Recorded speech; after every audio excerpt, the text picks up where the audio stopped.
Tonight, a major announcement for New Orleans nonprofits working to boost racial equity. The Greater New Orleans Foundation is giving grants to more than 24 Black-led organizations thanks to a very generous donation from Facebook. Paul Murphy spoke with one of the grant recipients. In New Orleans, only 2 to 3% of sales go to minority-owned businesses, according to Thrive New Orleans Executive Director Chuck Morse.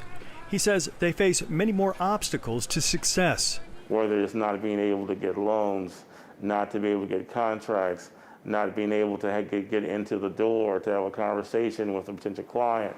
Thrive is working to help close the racial wealth gap. Through its training centers and Restoration Thrift Store, the organization seeks to develop people and build opportunity.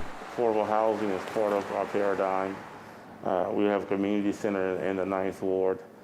We do small business development. That's one of our sweet spots. We also do workforce development. Thrive is one of 28 organizations led by African Americans to receive racial equity grants from the Greater New Orleans Foundation. This round of funding was paid for in part by a $1 million investment from Facebook. We've seen a greater rate of business shutdowns, small businesses that are Black-owned.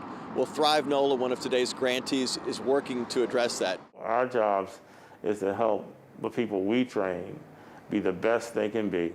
Including today's announcement, the Greater New Orleans Foundation has now raised and granted about $1.5 million for Black-led organizations now working to achieve racial equality in the community. That brings them halfway to their goal of raising $3 million in 3 years for the fund. Paul Murphy, Eyewitness News. And today's racial equity grants range from $20,000 to $50,000.